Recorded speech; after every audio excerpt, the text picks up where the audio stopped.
Good evening. Welcome to This is the Day. My name is Medri Nyambura. Glad to have you this Monday evening. Hope you've had a warm cup of tea, rather hot cup of tea, because it's getting colder by the day. How was your weekend? We'll be catching up as we go on with the show. But today being Monday, we look at something that's a bit of a current affair that we should have tackled earlier, but lo and behold, here we are.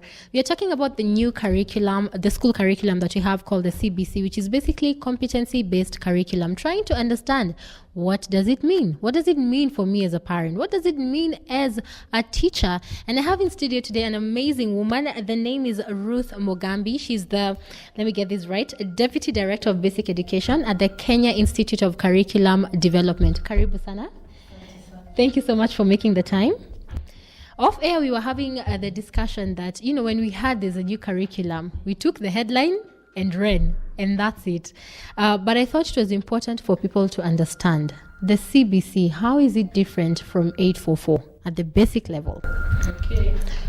What we have now, what we call the 844 curriculum, is the objective-based curriculum. Okay. Where we concentrate a lot on the cognitive, at the expense of the skills and attitudes. Okay. And it's about achieving the objectives.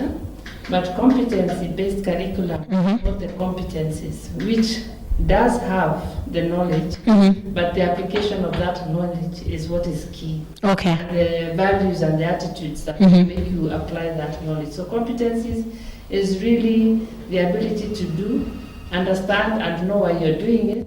Yeah. Okay. So would you say that this CBC is better than what you have now? I think it's an improvement. Okay. Because it gives the opportunity for applying what you learn in the classroom inside the classroom. Okay. Yeah, so it gives a better connection between what you learn and how you use it. Because a lot of what is learned now, people keep asking, so where will I use that? Yes, that's true. So now, this is where you use it. Okay. Okay. We need to take a short break to song there by Ada. The song is Jesus, You Are Able. So you know how you expect your machines to work in the cold and they promise to never freeze. Well, here we are, but we've sorted the sound issue. We are back live on Family TV and Family Radio. My name is Medri Nyambura. The show is called This is the Day, and you're joined by a gentleman by the name of Peter Amunga. He's an education advocate. I think the sound messed up because we were waiting for him. Karibu sana. And we are still with Ruth Mugambi. As I said earlier, she's the Deputy Director of Basic Education at Kenya Institute of the Curriculum Development. So if you had not had anything, today we're talking about the new education curriculum. What is your role as a teacher, as a parent? What do you need to know? And just trying to get an overall understanding. Karibu sana again.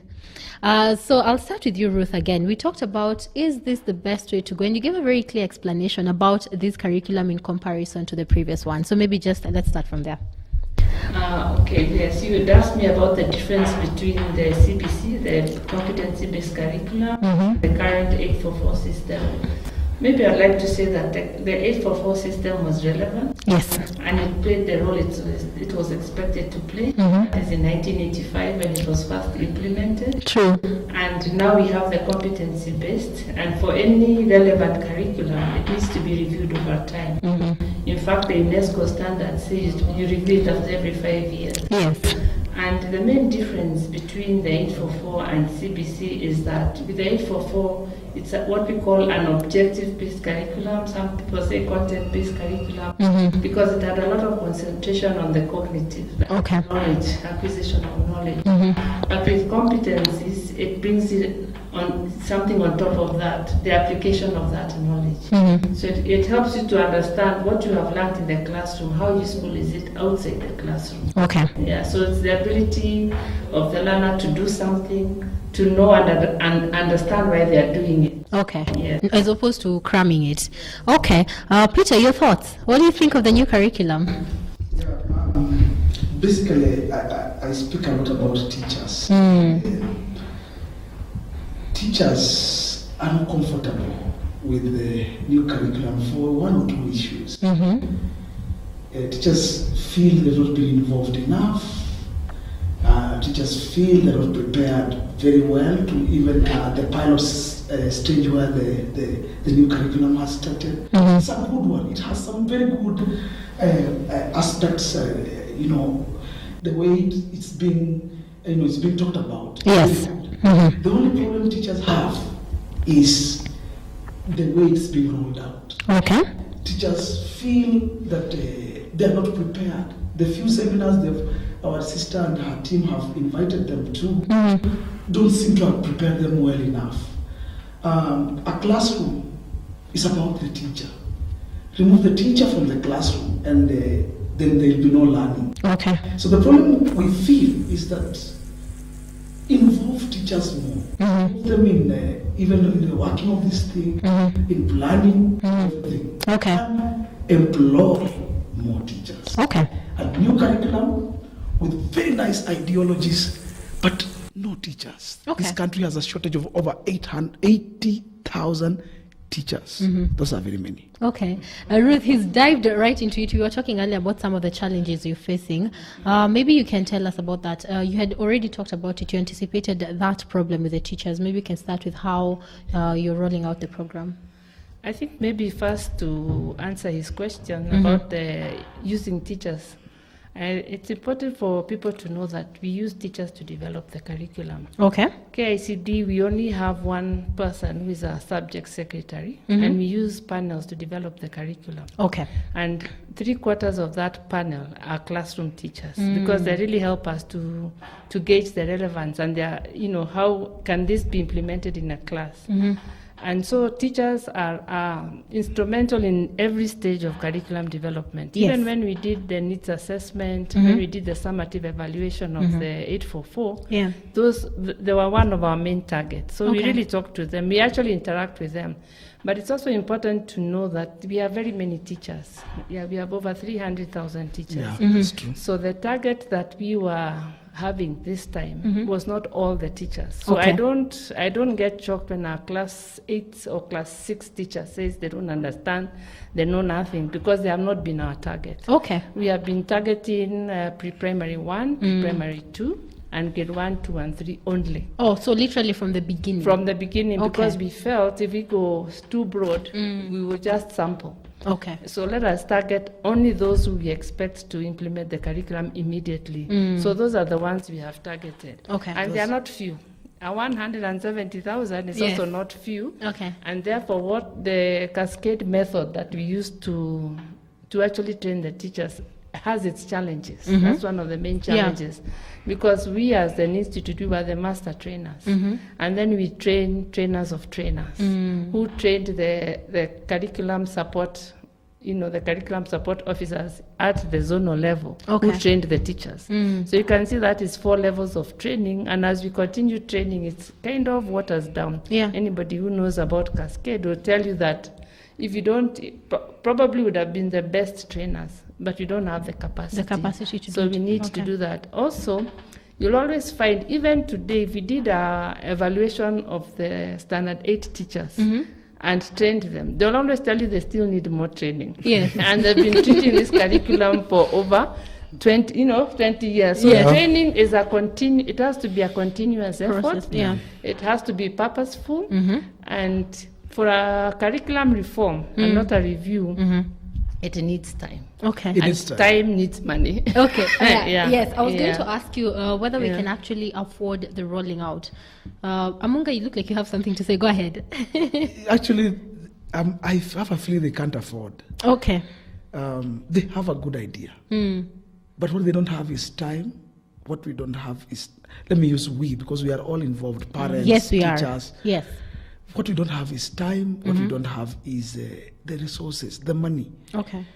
A good idea without enough backup ends up being looked upon as if it has not worked. Okay. I also, just speaking about, just to add on what my sister has said, the issue of a new curriculum, like if you look at even the 844, it took so long. It took quite some time to be implemented, to be rolled out.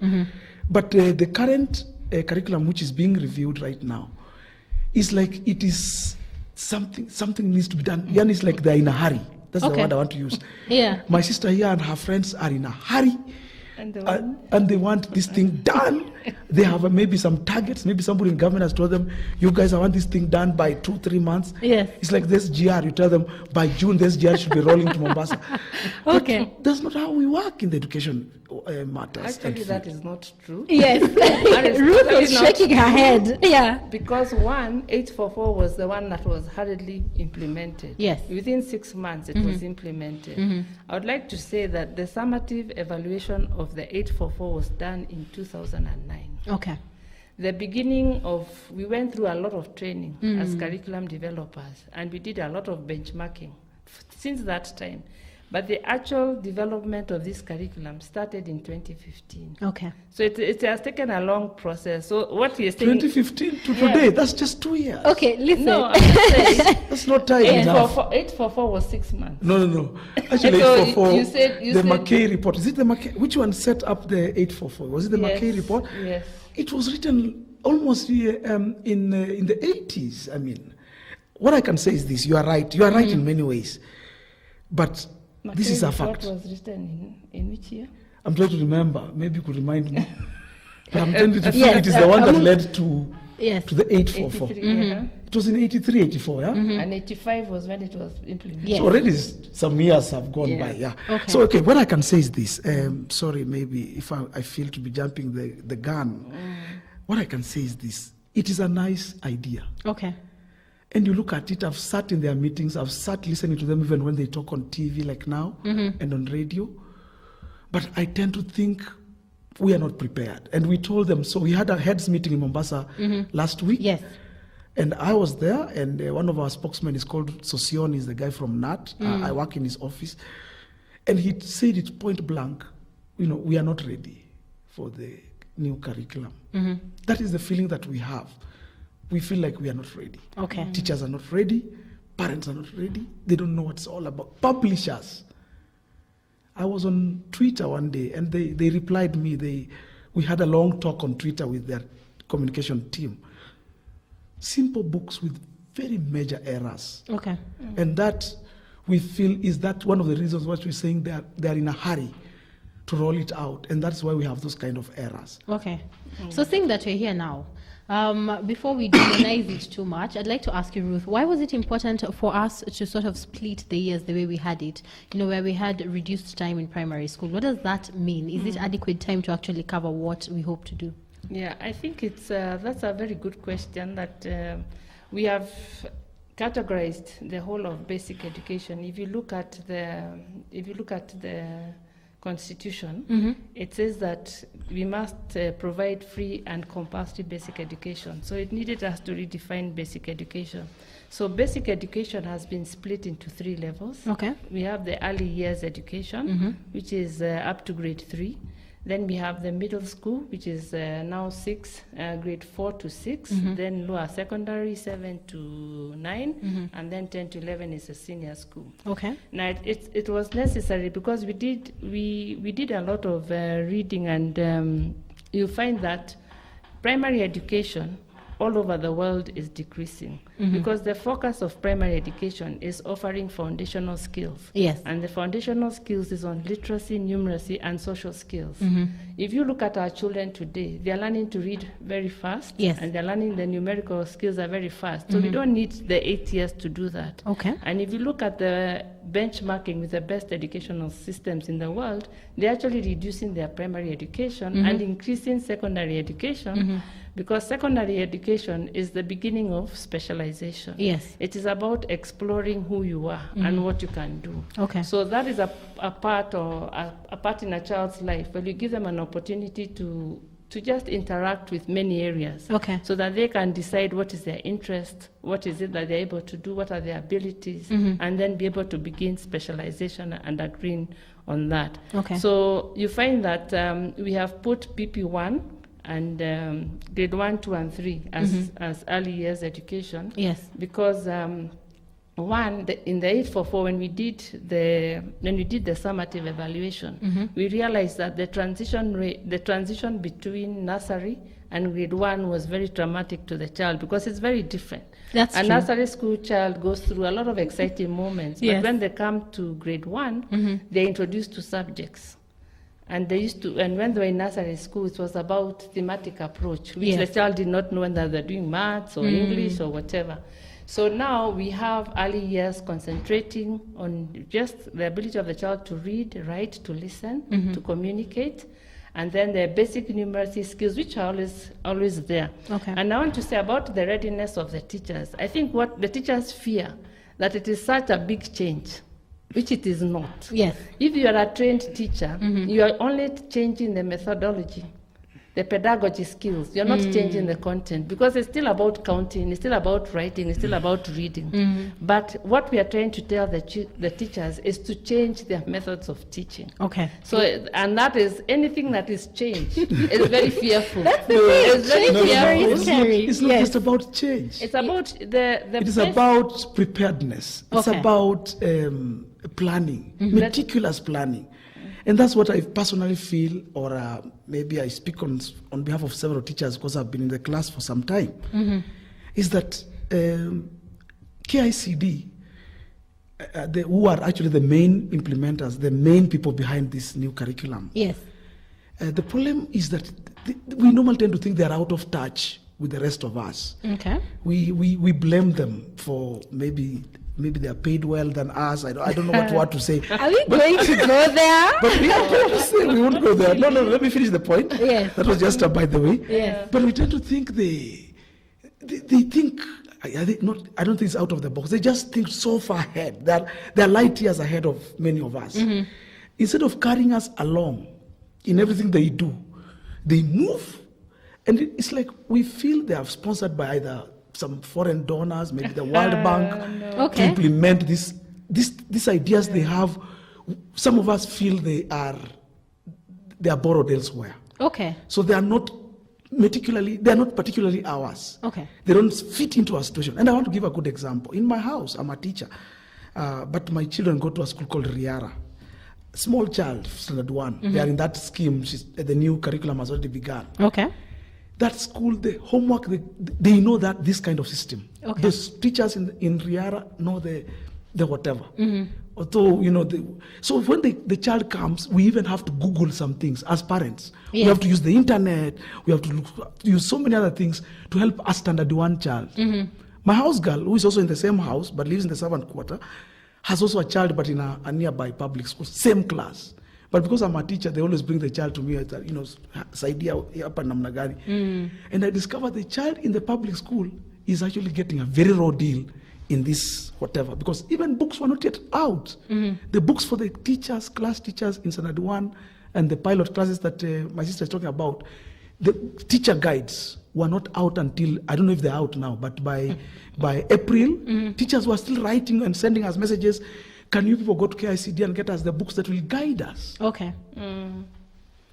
I rest my Well, case. yeah, I think Peter Munga is on your case he today. is on my case, but I think we really needs to have a lot of interactions because what we have done, we children grew up in a different context. That's true. And if you look at the designs, it has provided a variety of learning experiences that the teacher is supposed to choose according to their context. Okay. As long as they ensure that the learning outcomes, which is the same, is achieved. Okay. Yeah, so I think the problem of what he is talking about is that training that we've been talking about. Peter, I'd like to ask you a question. How do you want the teachers to be roped in? Because what I understood from a conversation I had with her is that this is still in the infant stage. So they're trying to see how it works in the several schools before they roll it out. So moving forward, how do you want the teachers to be involved? Is it really infant or people have rolled out? I tend to think it's rolled out. It's still in the national pilot Yeah, it's in stage. the Yes. infant. It has just started. Yes. But according to what I get from KICD, this is now the way. There's Okay. no other way out. Like Standard 1 especially. Okay, they are rolling out according to grades. Yes. So grade 3, I think, is the one that now is on trial. But grade 1 and 2 is already being implemented. Okay. The teachers are already on it. Okay. But there are some pilot schools which are now on grade 3. I think they roll 1 year ahead, something like that. Anyway, but what I would have liked is this, or we as teachers would have loved is this. As I said, stop building castles in the air, guys. We need teachers in this program. Primary school teachers have been more than secondary school teachers in this because of the 844 system. Okay. Right now, there'll be more years spent at the secondary school. Meaning, as Madame put it very clearly, there'll be a lot of specialization. Yes. Because because what happens is that if a teacher teaches music or say French music, that teacher only teaches French music. But a grade 1 teacher, like she's talking about, will teach everything from all those charts, whatever they'll teach. So you see, the teachers in high school, as I speak right now, are yet to be prepared. Recruitment is not happening properly. Yes. These things need to be done. In Kiswahili they say, safari ya kesho upangwa leo. Yes. KICD is not pangering us as they move. Yes. They are moving so fast. So before you respond, there's something I want to ask him. You're saying that your child is now in the new system. Yeah, my two children. Yes. Have you seen any benefit so far? Too much work. In fact, it's even more work than the other system. I will get to that. More There's a books question. carrying, more things happening, more material. It's good. They have a lot of small things, how to count, how to do what.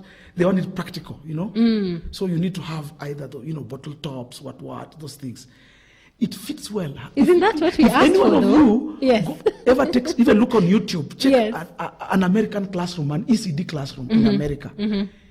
That system they have is so ideal for the American child. Okay. Because they have small classes, they have the lighting, they have the water, they have everything that a child needs in that class. That we are talking about classes where people sit on stones. We're talking about classes where the teacher is not there. The child has not eaten, has not even had a meal for the last 3 days. Okay. So you can't bring that kind of system, a developed world system, and plant it on a third world country like this one of ours before you prepare us. Okay. Madam, you needed to say I want to first tell him that, sorry. Just say, Amunga. Yes, the name has run out of. Yeah. But I just want to say that this is not a borrowed system. Okay. That is a very wrong statement. I think in the beginning I said that we did a lot of benchmarking. Yes, we went round. Kenyans are going for the British system. Yes. Why can't we understand what is it in the British system that they like, the American system? So we needed to go around and see that. We also needed to understand the best education systems in the world. What are they doing? And then we ask ourselves, in our context, how can this be done? Okay. And when we talk about the 21st century skills, which is a global trend, and the 21st century skills is about thinking skills, giving learners opportunity to think. When you look at the researches that have been done, they tell us that children work better in their social environment. So you bring the social environment into the classroom. Okay. So if his child goes to Riara and they're able to have all those digital items, then let them use them as long as their learning outcome is being achieved. If you go to the rural areas, when we tell them to count real objects, it is the real objects within their community. Okay. So if it is stones, the stones are in their community. Let them count them and learn counting. If they want to count toys or lights or whatever it is that is in there, so the context is important, and that is something Vygotsky, is the one who talks about this, and you find it all over the world. Yes. That the children who learn in their natural environment as they grow, they learn better in terms of language, in terms of nature. If the children is living with goats or cows, why not teach them how to count the goats and cows? So the context is what is key. Okay. So I want to tell him that it is not borrowed from anywhere. It is just we have learned about it. What is happening? It's a patchwork of but various. It fits in our context. So if you look at the learning outcomes, it will tell you exactly what context you're supposed to do. So even if it is plants, if it is beans, if it is maize, they can count it. Okay. So that is the code. So that is one thing I'd really like to say, that it is not borrowed. It is Kenyan born. It is a Kenyan document. Okay. And our vision is to nurture every learner's potential, meaning that we recognize that each child is different. Okay, our vision is to have an empowered, engaged, and ethical student. But our mission is one, nurturing every learner's potential. So we recognize that children are different. We recognize that children come from different socio-economical, cultural backgrounds, even religious backgrounds. But we have to accommodate them as Kenyans. Okay. So I think that is wrong. But I think also we must also accept that Kenya has an overpopulation of trained teachers. Okay. We have even an oversupply of trained teachers. And the teachers are trained to handle any kind of a curriculum. It's about adjusting. It's not about content. So you can't say that we have to take them back to the university or any training. They actually need to just be trained for that paradigm shift that we have, where our focus is now on competencies and not content. So it's more of changing the mindset. And I'd like to also change his mindset on the same, so that he can understand that it is not such, that what he's talking about is not really true. Okay. And Peter, you'll get a chance to respond to that, because now we need to take our first break. If you have any question, please send them through on 22316, or you can WhatsApp on 0786 36. Grant with the song B1 playing on Family TV and Family Radio. We're so glad you're still hanging with us. I still have Peter Amunga and Ruth Mugambi. Let me tell you, the discussions happening off air is what actually we should be running. And before we get into any further, just deviate from the conversation, the curriculum is here with us. And one thing I talked to a parent whose student is at Kilimani Primary School, and he told me one of the assignments was to record the child making the bed with his phone and submitting that to the teacher. And there seems to be a lot of involvement by the parents. Maybe just break that down for any parent who's watching or listening. Okay, thank you. I think one of our core competency is digital literacy, where we want to expose learners to different digital devices. And that is one of them that they can use. However, if you look at the designs, we have a variety of learning experiences to achieve the same. Okay. So the teacher is the one who decides which learning experience is more relevant to them. Okay. So maybe that teacher felt that in her class, the kind of student she has, maybe the ability to tape is something that the child can do. Okay. And that is why we're also calling for a strong parental empowerment and engagement program, so that teachers can engage with the parents and decide, can I do this in my context, in my home? Okay. But if you look at the same topic that you're talking, or strand that you're talking about, you find that there's another learning experience where learners are taught to make a bed, how to make a bed. And the parent can be encouraged to watch the child make the bed, help the child make the bed, give the child assignments to make the bed, not necessarily taping it. Okay. So there are a variety. But what we felt is that children should learn how to make their bed. So there are a variety of learning experiences that the teacher can choose from. And if what we have provided is not enough, the teacher has another innovation or is creative enough to think of something else, then they're allowed to do so, as long as the learning outcomes are achieved. Okay, Peter Amunga, there's a lot of involvement with parents. Of course, you've said it as well. You say there's a lot of work to do now with my young one. Yes. Is that a good thing for the parents? It is. Okay. But there's always a but. Where are the parents? We look at our society, look at the parenting in our society, look at the single fathers, the single mothers, the kind of our culture.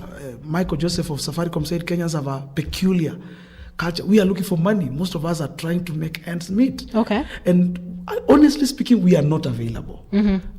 Even the few moments I find myself at home at such a time to be with a child, to do those things we are talking about, recording. Actually, that's what we do, recording, doing this, taking pictures, that's what we normally do for our kids. The times that I have to do that are not there. Most times I'm in a seminar, I'm out of the country, I'm out of Nairobi. So the child is actually basically with the house girl. Okay. And the house girl has now to read for me those things. I'm trying now to train my house girl also how to, to help. Because she's also a parent anyway. But at the end of the day, all these things they are doing, they are removing, let me tell you, KICD, let me just let me finish and then I'll give you the chance. Yes. KICD ni wajanja. Okay, let me use another word. I don't know which word I can use, but they have a way that they are trying to remove the teacher from the class. They are trying to say learning can go on with laptops, with whatever. Actually, if you go through this system of theirs very well, they can reach a place and say that children can even do exams using computers. Then we do it abroad. KICD are light years ahead of Kenyans. Okay, which leads me to the question. When you talk about the parents do not have the time to do it, we talked to a few people on the street, and the main concern was we do not have the time. Yes. Then is it upon the parents to empower those who are left in charge of the kids to make sure this can be done? I'm asking you now as a parent. I'm a parent. Yes. Some of us are not literate enough. Let KICD also train us. Let them take us to school. When was the last time they even called a meeting for parents to meet them? Perfect. And that's what I wanted you to answer. How do we empower the parents so that they understand and get the best out of this curriculum? Okay, now I have so many. Okay, about the parents. Yes. About the parents, I told you we have 3 levels Yes. of approval or validating our curriculum. We have the subject panels, we have the course panel, and then we have the academic committee. Okay. In the course panel, where Nat is a member, and in the academic committee, we also have the parents' associations as part of our committee. In fact, the parents association, so they are part of that, and we engage with them more because they have a wider. They're able to reach the fellow parents in that. Okay. But I'd like to also say something about what he has said. If you look at, there's a study that was done by NEC on monitoring learning achievements. And one of the key things they found is that children whose parents are involved in the learning of their children perform very well. In fact, they did that study, and they actually released that study, I think, last month. And therefore, parental involvement in the learning of their child is key. Yes. And where the parent is not available, there's a guardian, there's somebody there who's staying with that child. And some of the activities that the child is being told to do is like to collect pictures in their home, to go and watch, look at the stars. It's not that academic content that he's talking about, but it makes the child to do something. And it makes the child to guide. Yes, probably even when we did one of our monitoring researches, we found that parents are not really key on their role. And that is why I'm saying one of our principles is that parental engagement and empowerment, where we are coming up with a program that the schools can now implement in order to continuously engage parents. And if we want our children to do well, parents must be involved. Parents must be involved. And then I think the other thing, one more thing I wanted to say is that a competency-based curriculum is the ability to apply that knowledge in your context, in real life. Okay. So when we tell a child what you have learned in classroom, go and do it at home. Really, if you don't connect it, then the usefulness, that becomes more of content and not competencies. Okay. So the opportunities of what he is saying, there's so much doing, that is what competency is. And I said it before, the ability of the child to do and to know and understand why they are doing it. Okay. Yeah, and that is why they have to be given an opportunity to practice. And that opportunity to practice can only happen within the community. Okay. Can it happen in school? That's the question I'm asking myself. It can happen in school because, like, when we talk about values, you cannot, values are not taught, they are caught, they are practiced. So we can tell a child how to love one another. But that should not only happen in school. If it is an inherent value, it must be practiced even at home. So the parents must be involved to ensure that the child are practicing those values. Otherwise, there will be a disconnect between what happens in school and what happens at home. My friend Sosora just texts me, says, tell them that new curriculum thing has collapsed. It's not working in schools. It's collapsed. It is an idea, a figment of imagination somewhere in the... That's what he uses those kind of words. It's an imagination going on at KICD that something is going on. According to him, in most schools in this country, this thing is not working. It has collapsed.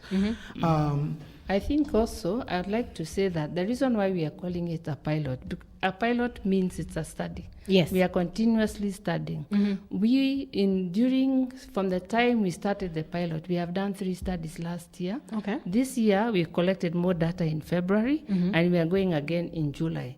So the issue of collapse, it should also be apparent to us because we were in the 47 counties. In all the 47 counties, and we visited, maybe we did not visit enough schools because in terms of that, but at least we visited 10 schools. We have our pilot schools. We are on social media, and we also in the WhatsApp groups with teachers, especially the pilot teachers. They are with me on WhatsApp groups. We are in WhatsApp, so we keep interacting with them. So I know that, as I was saying before, is that the issue of mindsets and asking people to be open-minded, yes, and to listen and to interact is a good thing, not to just fight for the sake of fighting it, but fighting it because... Yes. Yeah. Peter Munga, I must come in. Go I must say ahead. something. Go ahead.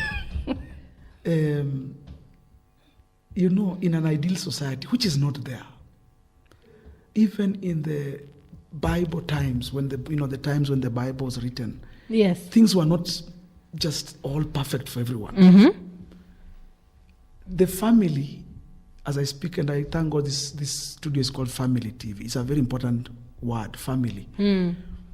The family in Kenya and around the world, around the globe, is the most endangered organ, or I don't know what word I can use. The unit of the society. Yes, it is so endangered. It is refusing to work in many places.